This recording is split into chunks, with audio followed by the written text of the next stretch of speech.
I just spent half an hour just down there crouched under a trash bag while the rainstorm blew over. Fortunately, there wasn't much thunder, so this should go a little bit better than yesterday's, whatever it turns out to be. And I've got 4 miles to get back to the car, and hope it works out okay. But possible. Oh, there's some lightning again. Trying to get down from here.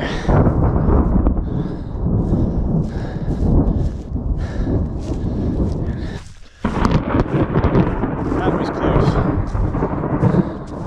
At least I can get off the ridge now. This should go a little bit better than yesterday's attempt in a different location of a brief introduction to what I hope is going to be the most spectacular, scenic, and beautiful straight line mission that you'll probably ever get to see. So I'm in Denali National Park in Alaska. Today it's June 20th, longest day of the year, 2024. Though I'll be back in about 6 weeks to attempt a straight line crossing of the Alaska Range, the primary range, through the entire park. And here's a little preview of it.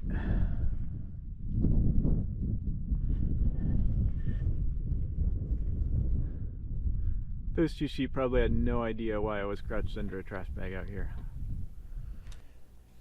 The concept, if not the motivation for a straight line mission, is pretty simple. You make a straight line, load it into your GPS unit, and go do your best to follow it. I'll talk a little more about that at the end, but the most common standards are these metallic metal ones set by GeoWizard. You'll get the idea if you haven't already.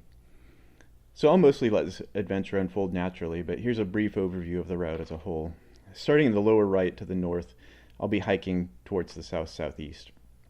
The first segment had to be done on this separate trip, and I'll count it and score it separately from the primary mission across the Alaska Range. By the time this episode is over, you'll hopefully understand why. However, it did connect the line to the North Park boundary, so I really wanted to include it after all. The remaining segments going south from the park road to the southern park boundary should be completed in about 3.5 days of wilderness backpacking, although I have an extra day as a cushion if needed. The series should end up with 1 episode per day and maybe a background episode after that if I can. Episode 2 may be a little bit short since it's the half day of hiking to start out the line. The total distance is about 31 miles or 51k, similar to several of the Wales and Scotland straight line missions in terms of scale. Just over 6 miles of that is in episode 1 and the remainder for the non-stop backpacking trip. So that's the mission, straight line across the Alaska Range, and it's going to be a fun few days. And out here to the north, the park boundary's out there just before that low range of mountains. I did design my line to go all the way out there. I will not be able to include that in the primary mission across the Alaska Range. This mountain, oddly enough, isn't part of it. Geologically distinct, formed from different rocks through different processes. So Alaska Range is the mission, but if I can, I will come back probably in September and attempt to pick up that northern portion. It's just, despite being at the lowest elevation, it's actually the most difficult, challenging, annoying portion of the line. So we'll see if that happens. I'll have plenty of complaining to do when I get there.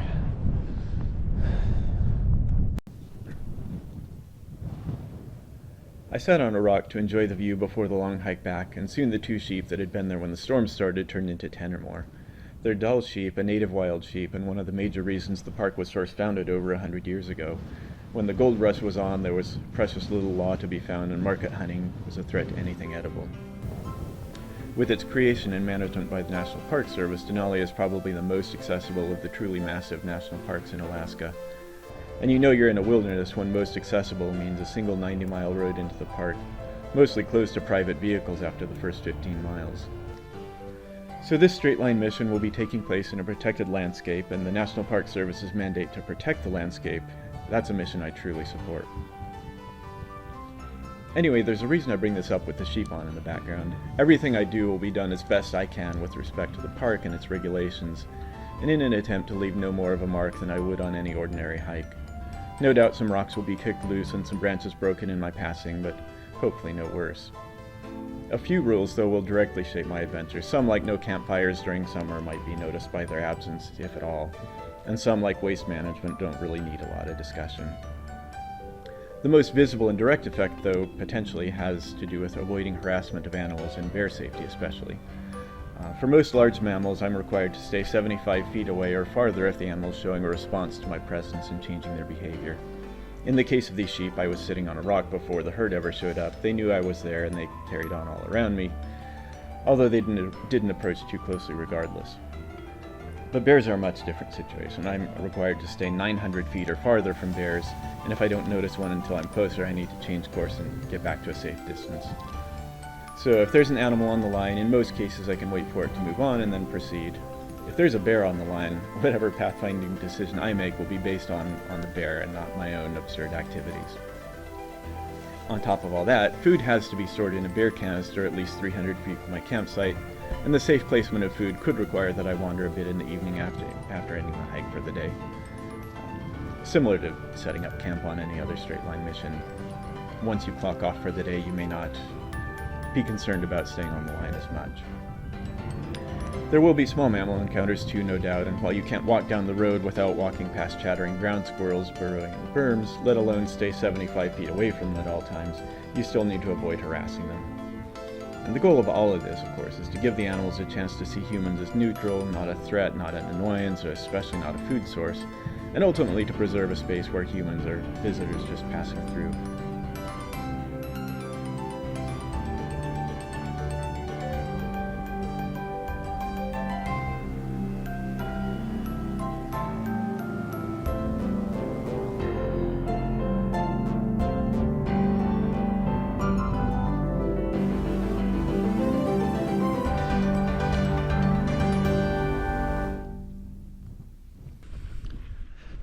That was really cool. There was only 2 of them here when the rainstorm went over. So, but I could sit there all day. It's almost 7 o'clock and I'm a long way from the car. So, wouldn't be a straight line mission without some sheep though.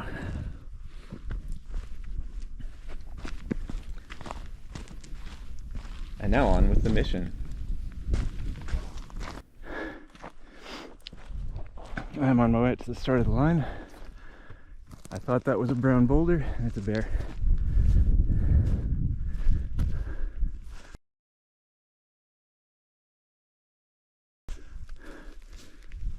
This is slightly closer than you're intended to get.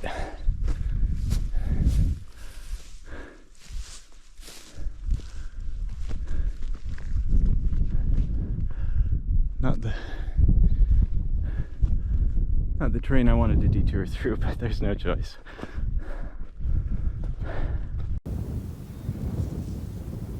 After immediately changing course 90 degrees and putting some distance and elevation between me and the bear, I needed to stop for breath anyway, so caught a few moments of video with the proper camera and zoom lens. Probably this same bear had been seen in previous days on a trail near the start of the hike, but after checking with rangers that morning for any updates, I had detoured well out of the way to avoid the bear closure around that trail, which I really wanted to use, and instead, of course, found my way to the high sunny valley where the bear had chosen to spend the afternoon, unbeknownst to all of us. The bear knew I was there. It watched me the whole time, but it never even stood up. I continued on up and over the same ridge where I'd seen the sheep the day before, but definitely watched my back for the rest of the climb.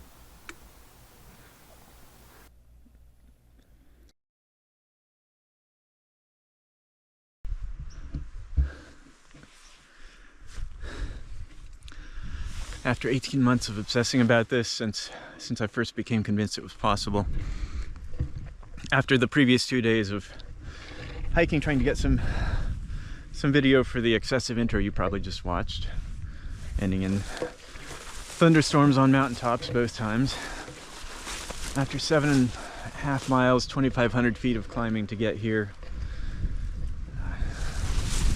taking the first steps.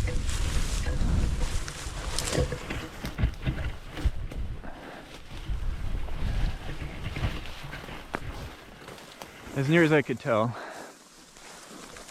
began at the northern boundary of a northern boundary. It's a little bit of a weird situation here, of Denali National Park. Sunday Creek behind me, and this in front. With a short climb to the top of the hill, the long stretch of dwarf birch flats along the line leading to Mount Healy about 2 miles away was finally in view.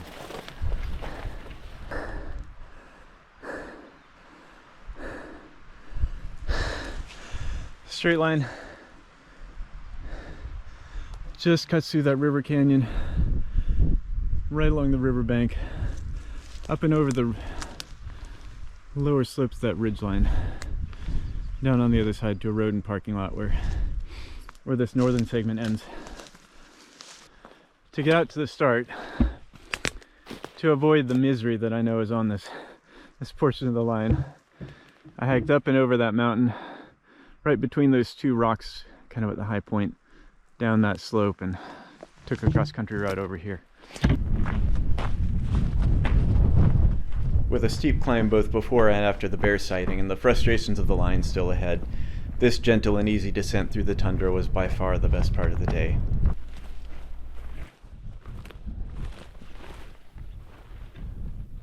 Now that I'm finally underway, here's one last round of introductory information. This is going to be a straight line mission like no other. That will partly be my fault. While I'm not apologizing at all, I will just say once right up front that this is a wholly amateur, self-supported, completely solo effort, both on the hike and the video production.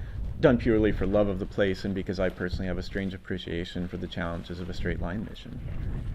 But this mission is different mainly for the place I'm in and the particular challenge I've chosen. I'm a resident of Arizona, and anyone considering a straight line mission in this country is going to have to abandon the idea of a country crossing. Even when considering states anywhere in the western U.S., if a hypothetical safe line could be found, it would take weeks to walk across most western states in easy terrain, months maybe in some cases in the real world, with significant support needed. So thinking a little smaller is much more realistic for anyone trying something like this. Counties might present some options, but I don't need to elaborate on the different culture here compared to Europe and the associated risks of intruding on private property. So even finding a viable, safe enough route across a county can be challenging. What we do have in the West, though, are some truly magnificent landscapes and massive, wonderful blocks of public lands, and that's what inspires me to straight line mission creativity. What I've set out to do here, cross a significant mountain range unsupported, let alone in this unforgiving of a landscape, creates a completely different set of challenges from what you might have watched from others. And my own mindset will be different out of both preference and out of necessity. This won't be treated exactly like most of the European-based missions you may have seen, probably because it can't be treated that way. Putting undue weight on the standards used in most Europe missions just precludes almost anything interesting in this country. If doing something to those standards is probably impossible, rather than give up, I want to find out what is possible. If I succeed in crossing this range at all, I'll have had the adventure of a lifetime. If I can reasonably hold to the line, I'll have done a straight line challenge in a way nobody else has. And if circumstances and survival require me to stray farther than the line than the arbitrary standards usually applied to this arbitrariest of activities, well, the least of my concerns is whether a viewer thinks I walked wrong in my summer vacation home video. I'll just do the best I can and report it accurately. And so here I am in Denali National Park, probably the only place on earth I spend more time than my own house. A place I visit several times per year, camping summer and winter, and over 25 visits, still haven't had enough. It's the third largest national park in the U.S. It's bigger than Wales, about the size of the state of New Hampshire, intermediate in size between the countries of Djibouti and North Macedonia. And even then, my line barely trims off a corner of it. Although I did use park boundaries as the start and end points of the line, it wouldn't be fair to describe this as a mission across the park, which if done more proportionately might take much of the brief summer, not helped by the overall roundness of the park's shape. In this remote area, with almost no chance of encountering another human away from the road corridor and trails at the end of segment 1 and start of segment 2, you'll find little else in common with other straight line missions other than maybe the moor-like tundra and some plant life similar to Norway. There won't be a single fence, farmhouse, quarry, farm field, solar field, or angry Welsh farmer, so if you're here for the prospect of human drama, it's just going to be me.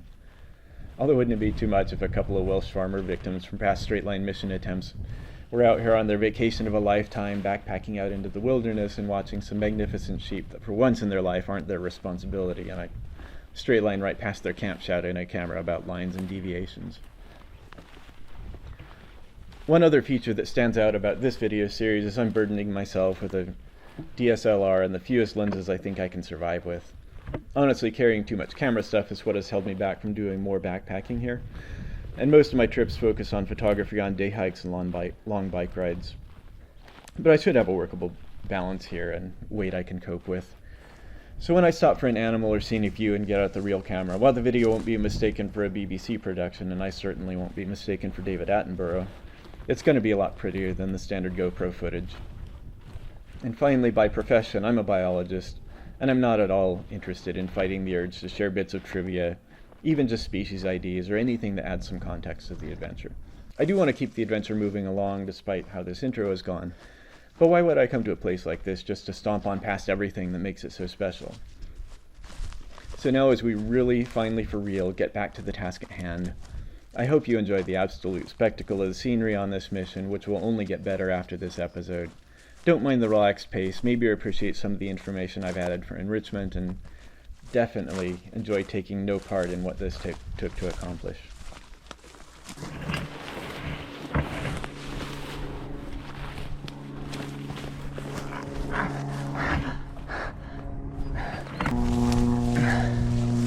Thanks to years of mountain biking without shin guards, my shin skin is absolutely destroyed.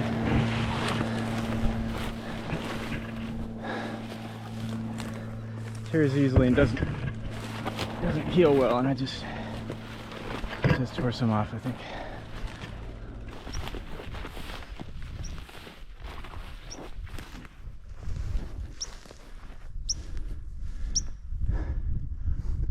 White crowned sparrow.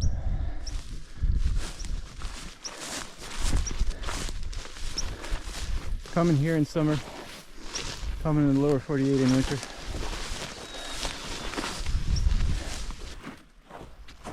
Another migratory species, terrestrial this time, is the caribou.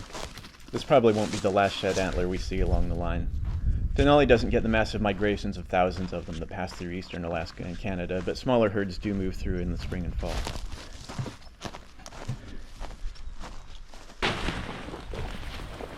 Close to the base of Mount Healy, I passed a small isolated patch of poplar forest near the upper limit of their elevation in the park.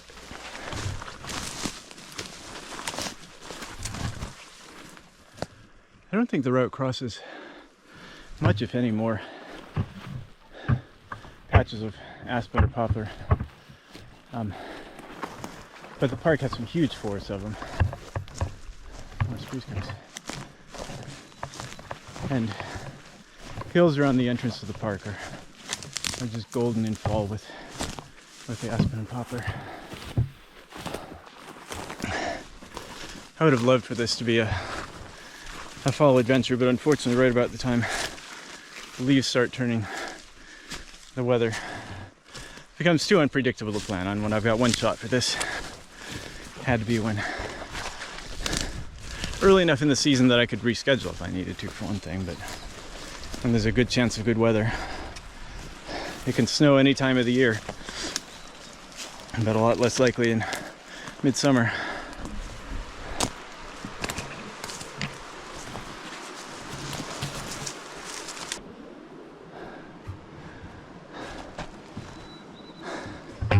I'm a little too dumb to be sure, but I think this might be coal. There are some coal seams nearby. It sure looks like it. Across some interesting areas that potentially have fossils later on.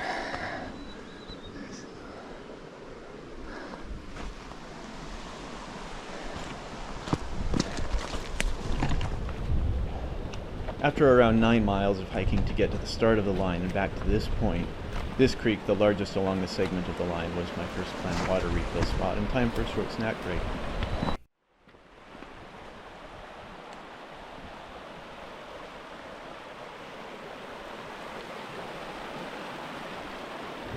The creek crossing itself wasn't one I had worried about, and it turned out to be just one big step.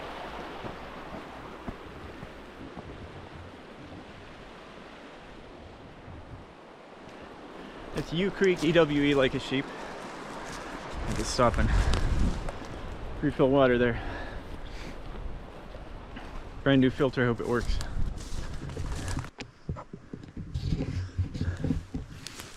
And just like Sunday Creek at the start, a little bit of a climb.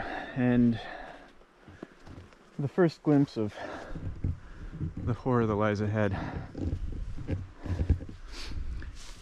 These are alder trees and the worst vegetation on the line. They only grow on, not only, but mainly grow on steep slopes. I'm not really sure what microclimate they prefer, but they grow with these branches just flopping downhill. So going downhill isn't too bad through them, but going uphill, they just resist everything you're trying to do, and this is not a bad patch yet. There's about 1.5 miles of this ahead.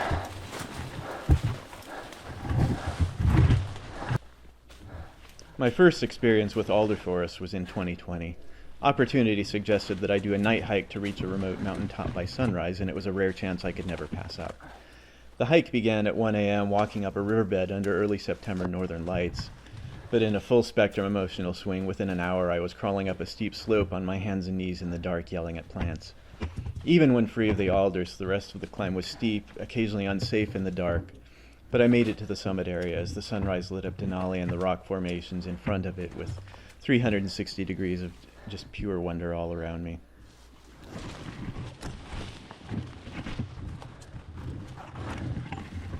Plant communities change rapidly here with changes in elevation or other conditions, and it can only take a few steps sometimes to completely change your surroundings.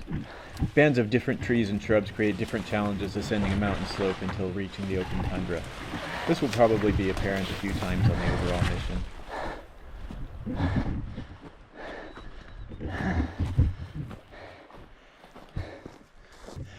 One way I thought about doing this segment of the hike would be to just come out here with one water bottle, a vest, the GoPro, and a water filter. Carry as little as possible. Have nothing to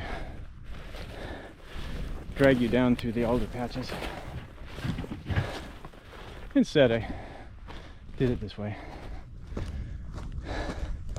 Pack's lighter than usual, but it sticks up a lot. Gets caught on the branches.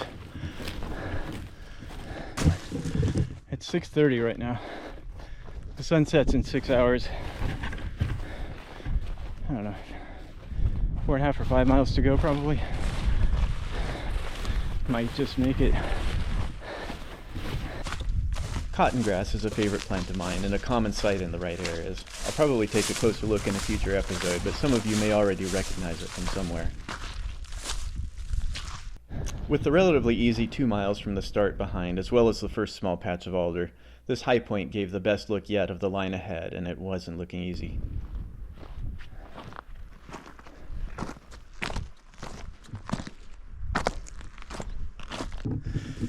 $6.50 now. Just about to get into the alder, the river canyon, and finally the part of the line where rocks and cliffs are going to start to be major obstacles. So I didn't really expect much of a creek to be here from aerial imagery, and the bank was steep right on the line. I think I'll go right. Although I had refilled water at U Creek, that was a bit ago by now. Counting on future sources, I walked past all of this delicious clear water just running on downhill to the river and out to sea.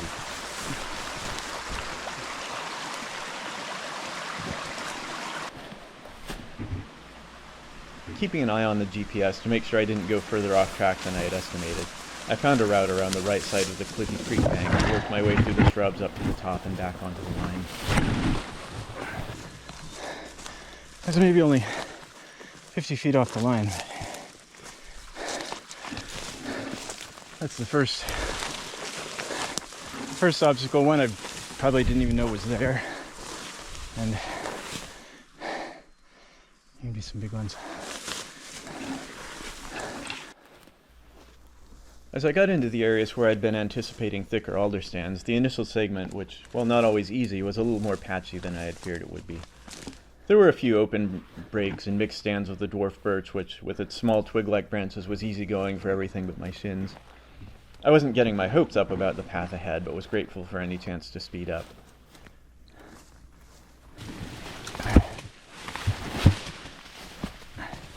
There are hours of video like this that I had to sort through. I'm almost tempted to make a full alder-only video just from this segment.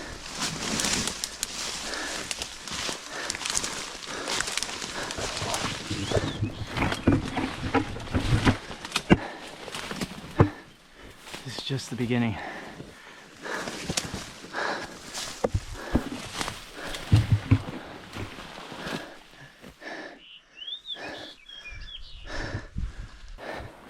Even worse, I have to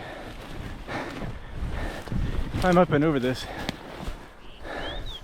then drop all the way down to the river on the other side, then climb all over again.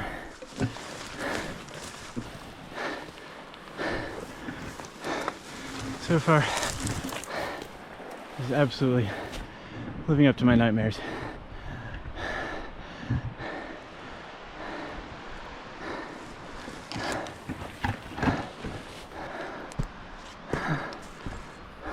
After clearing the alder and reaching the brief reprieve of rocky soils and a high point, the start of the patch behind me that I had just gone through still seemed depressingly close. I knew I was moving at less than half a mile per hour, a threateningly slow pace.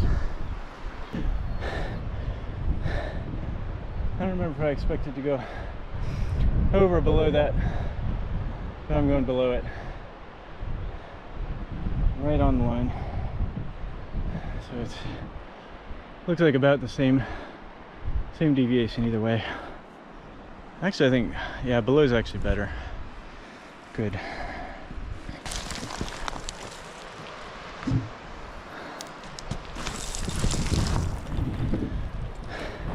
I saw a bear once surfing a rock down this kind of a slope, this kind of rock. I think it's just maybe. Got a series of photos, but no video.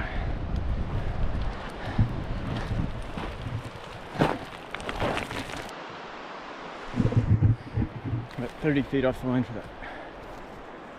that first part. I have to get a little bit further here.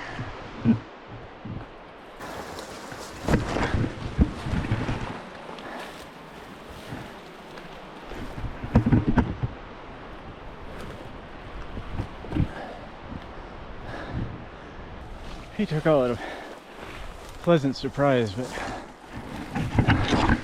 some of this I was expecting to be worse alder. I know there's still a lot ahead, but this is a mix of birch and alder. I could see the alder on Google Earth. I was just expecting this all to be terrible.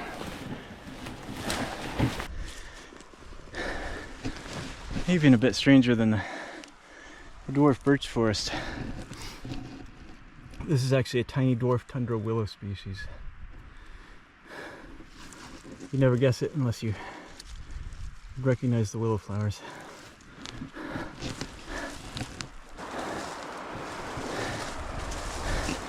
That's a bigger willow species. I'm not sure if it's Arctic willow or something else. I'll have to figure it out.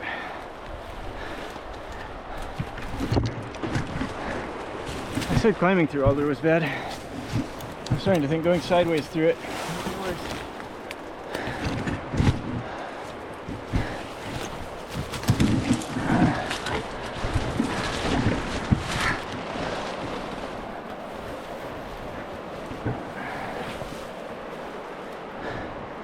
A big drop off just below me. 6 or 8 feet. Of course, I just land on branches all the way down.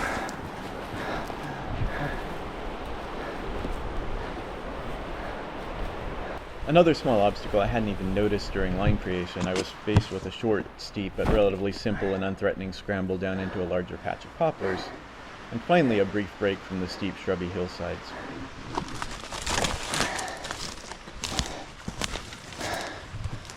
With open level ground beneath the trees, even an animal trail to follow for a few steps, I was able to set a pace that recovered maybe a minute of the time I'd lost in the shrubs. And within a few steps, the pleasant part was over and I dove back in.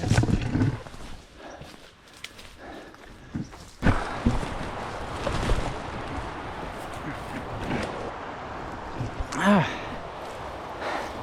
don't know that just happened, but the GPS shot me right in the lip. So if my lip swells up, I seem to be bleeding. Teeth seem okay. If my lip swells up, it's because of that. Maybe that's why GeoWizard doesn't use a lanyard, so it's not even stretchy, but keep it out of his teeth. The Savage River is one of several rivers draining the north slope of the Alaska Range in this part of the park, including the Sanctuary, Teklenika, and east and west forks of the Toklat River. The rivers are all actually older than the outer range I'm hiking through. Draining the massive and much older Alaska Range, the river channels were already in place when more recent small-scale uplifting formed Mount Healy, Mount Margaret, and others a few million years ago. The erosion from the rivers kept pace with the uplift, forming these deep canyons. Oddly, although the mountains of the Alaska Range are younger than these mountains, the rocks forming those mountains are, on the other hand, much younger than the rocks forming these mountains. Much of the Alaska Range near here was deposited during the Cretaceous around 80 million years ago, while the outer range rocks are among the oldest in North America at around 400 million years. During the last ice age, the valley between these mountains and the Alaska Range was mostly filled with a massive glacier, but the glacier never quite reached this point, and the canyon has the distinct V-shape of water erosion, unlike V-shaped glacially carved valleys, which we'll see soon enough. The Savage is relatively small since this is one of the few portions of the Alaska Range to now have no significant glaciers, also a major factor in it being the best route across the range that I could find. Despite its small size, the Savage is swift and fierce on its steep gradient through the canyon. These rivers all must have been massive torrents during the peak of glacial melt as the valley's ice sheets receded, though. After leaving the mountains behind, the rivers all spread out into a broad valley spreading across the entire middle part of this huge state. Hundreds of miles wide between the Alaska Range and the Brooks Range, the drainage basin for the massive Yukon River, nearly 2,000 miles long. This whole segment of line was shaped by trying to avoid a river crossing, because it's probably just not an option. There might be a spot in here somewhere with some suitable boulders if the water's low, but nothing I can count on and plan on.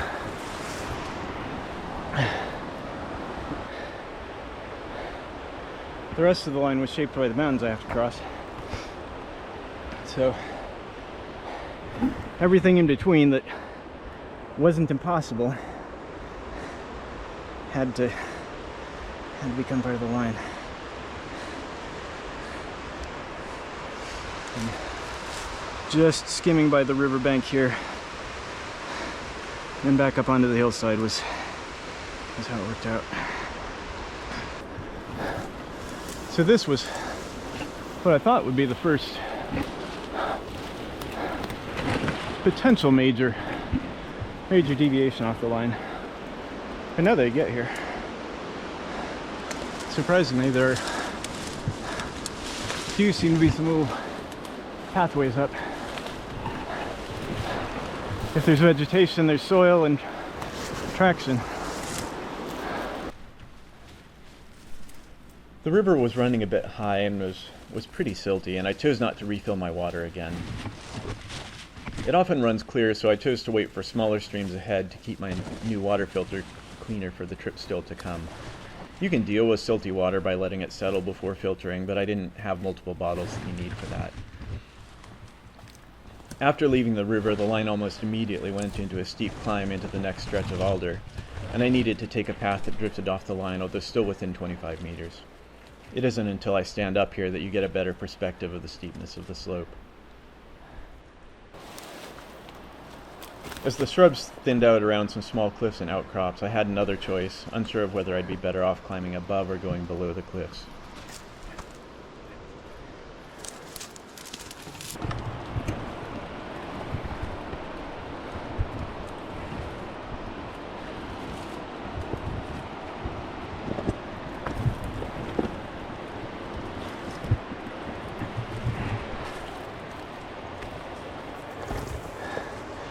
Yeah, this rock's falling apart and I can't trust it. I never heard the battery alarm. Not sure how long this has been off for, what I missed. Possibly a horrible, slightly dangerous climb, but otherwise more of this. I did miss recording the scramble. When the same thing happened again later, eventually I remembered I had disabled camera beeps while experimenting with the time-lapse feature at home. Still about 0.9 miles of the Alder left to go. I don't think I'll die out here, but this is exactly what I was afraid of. Exactly why it's not part of the main trip. I may have set up the video clips for this episode too soon after the trip when I really didn't want to relive all of this. It would be an editing challenge as great as the actual experience to somehow make leaves smacking against the camera to a backdrop of frustrated noises compelling viewing. Empty. Empty.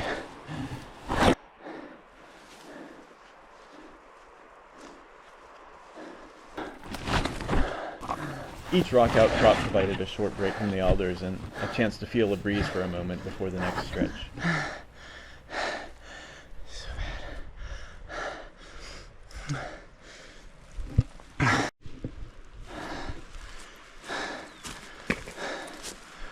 I was just back there where I said 0.9 miles. That was a rough little bit.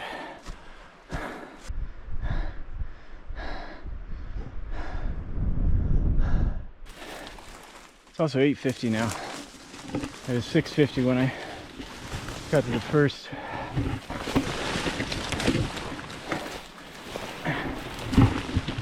bunch of mixed alder and birch.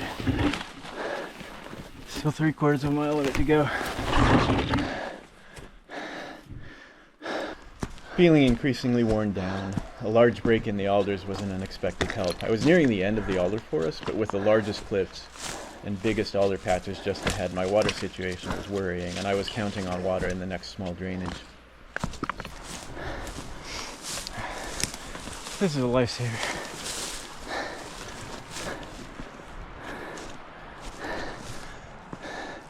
Even better would be if there's some water in this drainage up here. I really need a refill. I was going to use the river water, but it was so silty I was afraid for the filter. I know there's water in one of the next canyons, but I could really use it in this one. The air's nice. I'm a desert boy.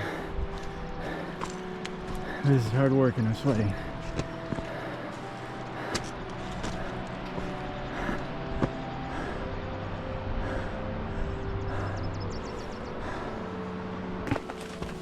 After passing by some unpleasant-looking puddles and marshy ground around a steep, I found an empty drainage. Water was guaranteed on the other side of the next cliffs, but at this point I wasn't sure I wanted to make it. Oh, this is bad. I could use those little seeps back there, but I'd rather start with cleaner water even with the filter.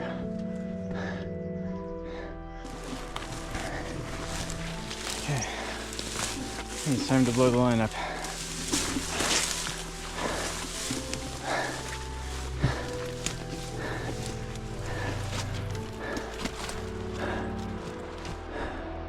Maybe. I don't think I want to go over that. I don't know if I can go around it. If I can get around that ledge, it's probably, I'm just guessing, gonna be 150 feet, 50 meters off the line. Maybe a little more.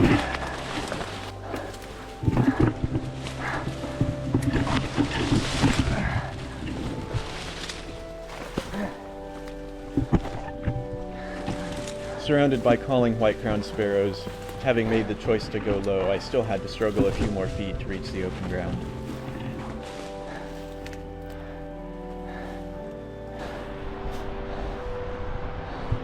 First checking out a tier of cliffs I hoped were around 50 meters deviation, I ended up actually 75 meters or more off the line, and it was impassable on the far side anyway.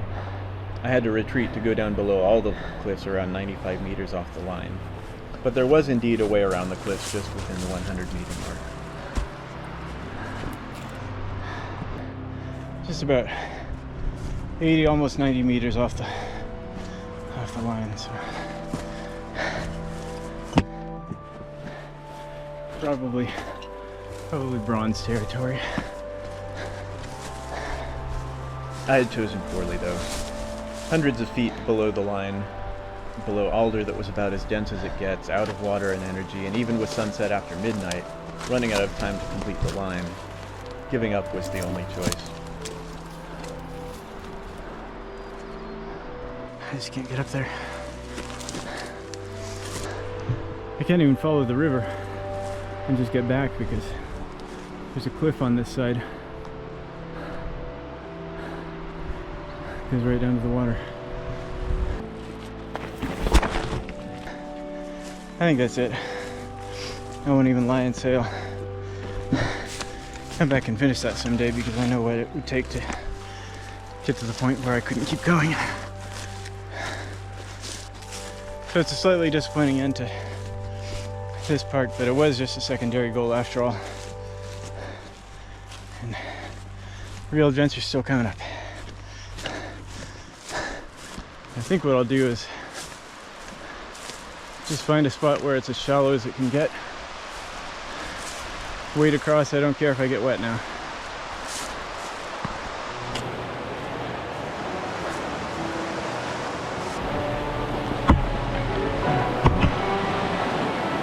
Probably as good as it gets.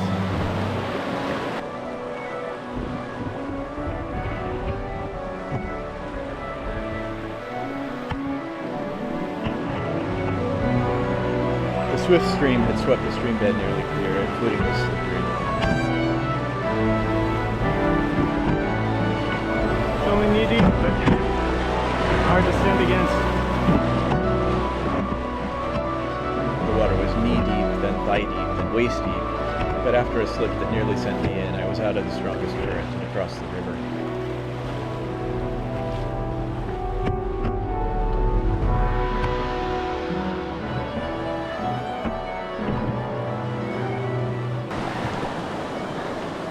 My legs feel invigorated. Rather than at least 2 difficult hours to complete the line, I was back to the parking lot in 20 minutes. Disappointed in the incomplete attempt, I was at least looking forward to a long bike ride on the park road the next morning. Back at camp, barely able to tell whether I felt nauseous, dehydrated, hungry, or all three, I recovered from the difficult day with a dinner of no more than tomato soup and orange juice.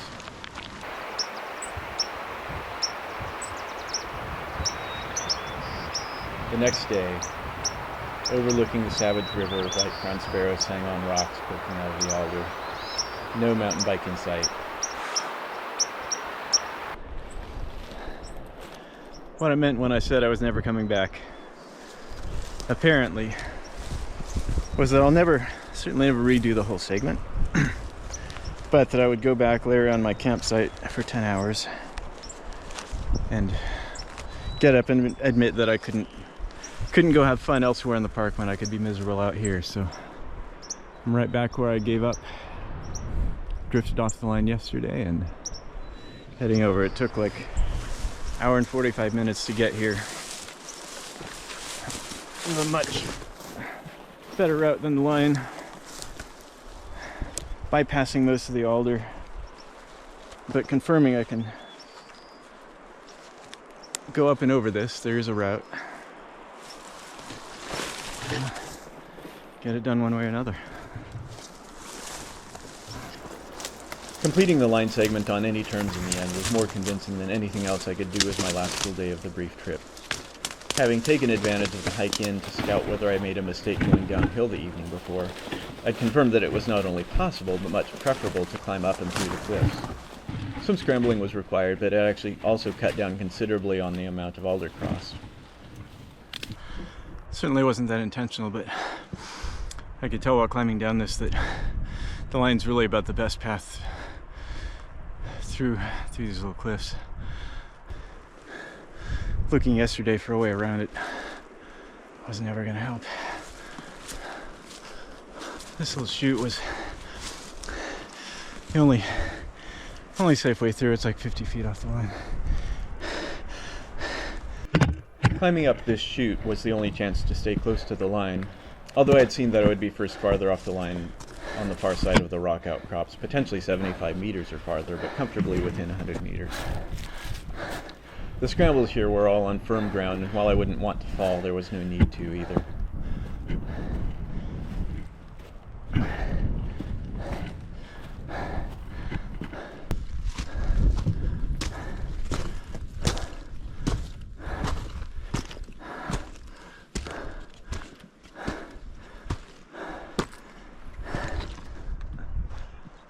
I know from the hike in that staying above the cliffs up there, I can stay within 80 or 90 meters of the line.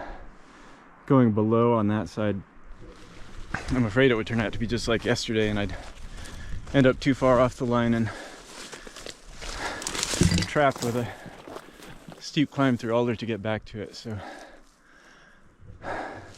aside from yesterday's return to the campsite, this will probably be the biggest deviation yet.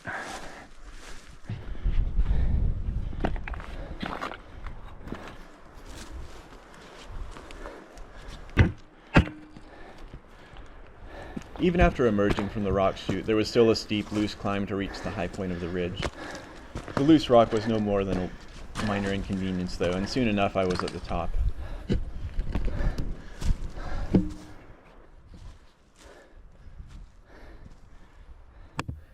With the first real glimpses of the Alaska Range itself, I checked around the line to see if there was a safe way down. I didn't see anything right on the line, but moving slightly to the left, I chose to climb down an area that I didn't look at that closely on the hike in. It seemed doable and also seemed to keep me significantly closer to the line.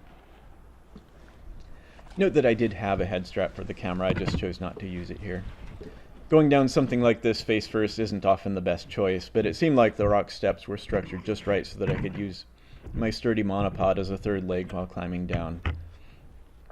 As long as I went slow and didn't catch the pack on a rock to push me off balance forward, I wasn't too worried about a fall.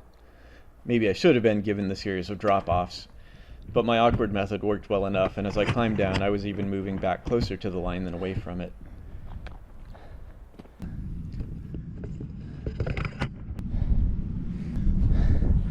Let's not say it was worth it, but that kept me a lot closer to the line. One more short patch of alder led up to a small cliff, and finally the final boss of the line segment. A deep, steep canyon full on both sides with the worst alder yet. This is it. Last biggest and worst alder forest. There'll be more patches later on, that's inevitable. But here there's a huge drop down into the canyon, huge climb up the other side. And then open tundra.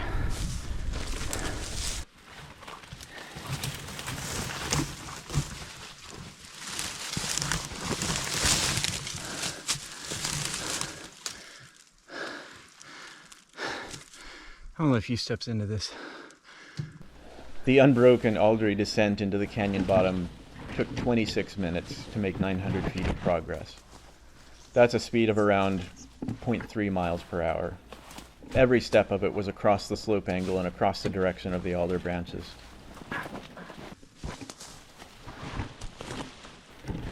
Finally, near the canyon bottom, I gave in and took the path of least alder resistance and let the branches send me down and to the right and finally out into the stream channel.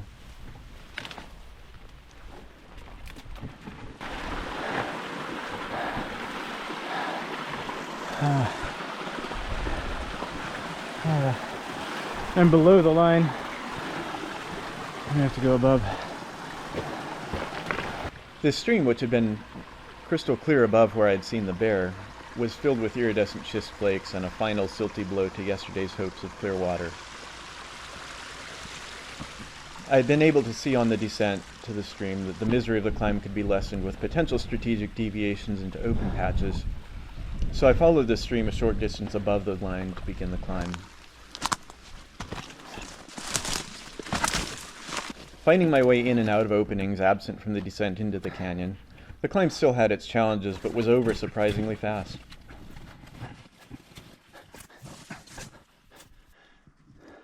After one last crawl, the alder just ended, and I finally emerged into wonderful wide-open tundra. I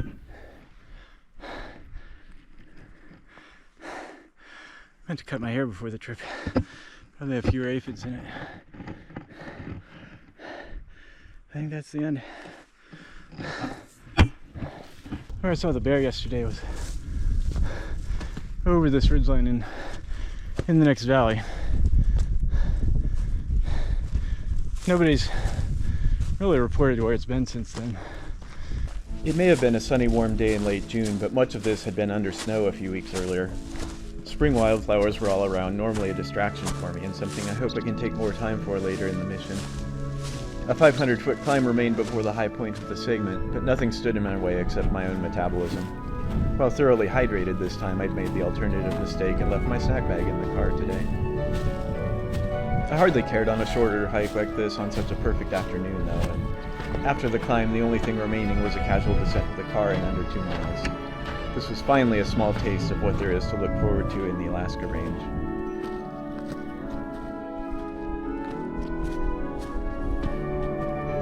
Tundra is mostly found in a narrow band here between the last of the willows and birch shrubs and the point higher up on the mountain where plants can no longer establish.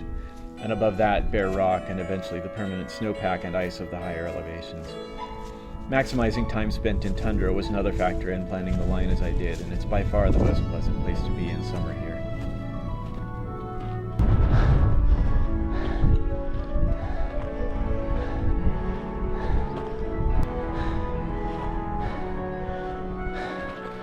I know it was already spoiled in the intro, but this view is earned now.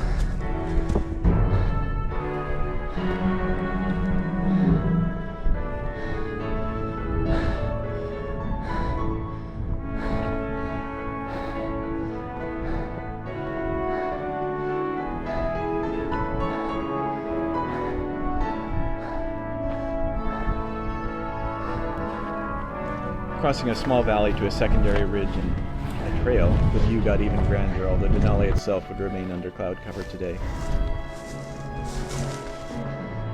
During a break on the trail, I begged a handful of honey-roasted peanuts from a generous pair of hikers like a gigantic ground squirrel, and the tiny burst of sugar set me off down the final stretch.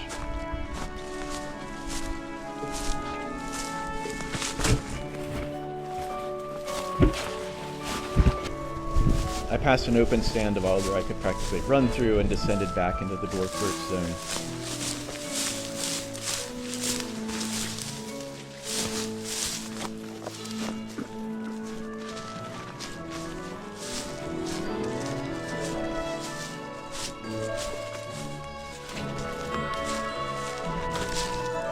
As I approached a willow-lined stream, a Swainson's thrush was singing one of the most ear-catching bird songs of the Arctic.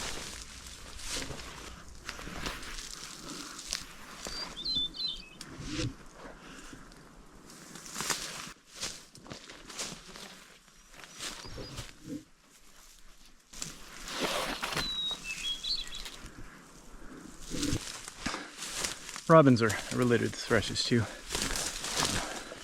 Most of the family can sing 2 notes at once with their unique voice box, which gives it that weird echoing space gun kind of quality. And just a few steps later, another bird sighting.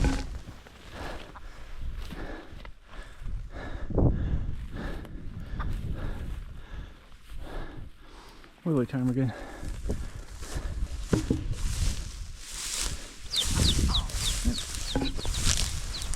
Those are baby ptarmigans. Sorry.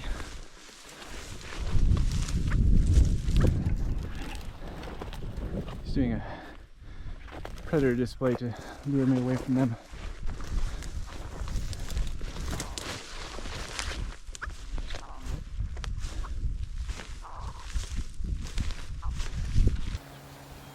Before leaving the park the next day, I encountered another ptarmigan family on a trail. More used to human presence, they didn't fly off and gave a chance for some bonus video to give you a better look at them than the ones on the line.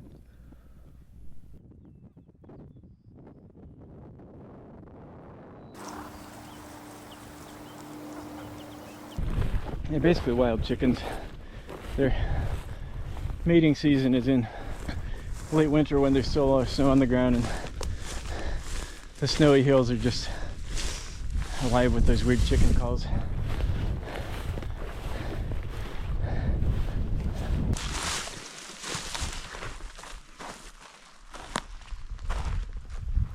After passing by the sad remains of a baby bear in a clearing, a spruce grass family flew out from under my feet straight down the line, and I detoured about 20 meters off the line to avoid setting them off again.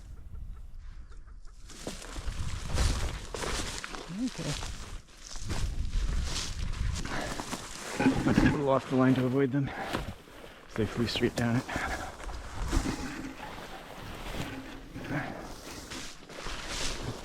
Ahead, the dwarf birch forest gave way to a proper spruce forest, and another of the most pleasant stretches of this segment, with easy walking through open trees with wildflowers and mushrooms springing up in the understory. This forest was used as one of the first locations to provide tent lodging for the earliest tourists visiting the region at the time the park was established, and still has one of the few park campgrounds in it. And finally, the line led across a maintained trail, out of the trees and onto the road where this segment ends. The attempt was undeniably flawed, consumed my entire short trip contrary to plans, was full of all the aldery misery I had expected, but between the animal encounters and experiences on and off the line and the accomplishment itself, the segment was still somehow more than I had hoped for.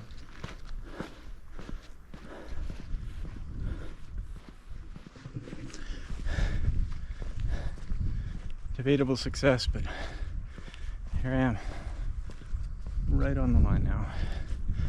6 or 7 weeks I'll be back heading south through the spruce forest, across a creek, across a long birch forest, up that mountain.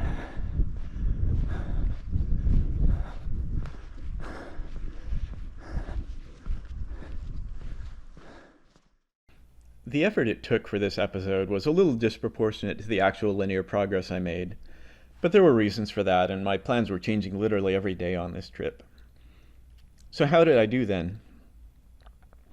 Acknowledging the rather interrupted attempt on the line, and the ability to undo my poor decision to go downhill in every way before giving up on the first day, we'll quit dwelling on that, and take a look at what was possible on the line segment.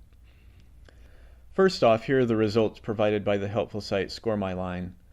I'll take a closer look at the shady-seeming 49.9 maximum deviation in a minute, but first a quick look at what happened before that. The first time I was forced off the line at the first creek crossing was only 17.5 meters. Enough to be stressful if you have high hopes for precision, which I really didn't.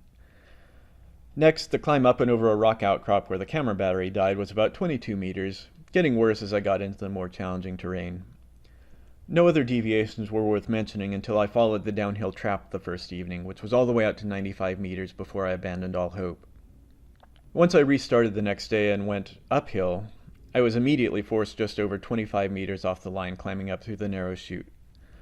If I had known that that would be the worst deviation, I'm sure there was a way to stay closer within 25 meters, but my hike in that morning had confirmed that platinum on this line was impossible. Moments later, as I made the choice to take the sketchy downhill descent through the step-like rocks, I came within a hair of drifting outside the gold zone. This is the 49.9 meters on Score My Line. But because of how they calculate, it wasn't exactly the result I consider to be real. Score My Line uses your first and last GPS points and connects them with a straight line, rather than comparing to your original reference line. So if you happen to start the GPS track a few feet off the true line you're following, easy to do with recreational grade devices, it will skew your results slightly even if you immediately get on the correct line. So taking a look at the original line as well is the better way to measure deviations in most cases. Here's a quick example. The image shows an imaginary planned line in teal with an imaginary GPS track starting and ending just below it. The inset shows how Score My Line will read that and calculate larger deviations than they actually were. My default is to compare it against the line I was attempting to follow, but there's an argument to be made for post hoc analysis, seeing how straight of a line you did follow without comparing to a reference. Not getting into that here, though. So in this spot, measuring on Google Earth to my reference line, I was only 49.6 meters off. Slightly better than 49.9. Anyway, the choice to scramble down through the rock slope did keep me under 50 meters, barely, and after that, nothing else was close to as bad. In the stream before the final alder climb, I also chose to drift off the line on both sides to cope with the alder, which was a much needed but technically optional coping mechanism by that point. So with air quotes as epic in size as the state itself, I at least showed that gold was possible on segment 1. My expectations for the remainder of the line are in this graphic below. In fact, in the event that my fears of conditions at the crest of the range are realized, I've taken the liberty of designating my own potential awards for more distant brackets. First, copper and tin as bronze's constituent elements, then some other classical metals, lead and mercury, and from there out into the radiation zone. I do actually think that 350 meters is about the worst case I might encounter, but I haven't given up hope to keep it under 100 meters yet. So there we are. With this doubly fragmented episode out of the way, the trip for the Alaska range is right around the corner. I've chosen to go ahead and post this episode before the trip, so if you never see another episode, something might have gone wrong somewhere. I'll update the video description mid-August when I'm back, assuming I survive, so you don't have to wonder. Otherwise, they should trickle out with the first episode after the trip, hopefully ready by the end of August or early September, and maybe a couple weeks between each episode. They do take a lot of time to put together. I hope you enjoyed it, and I hope you come back for the next ones.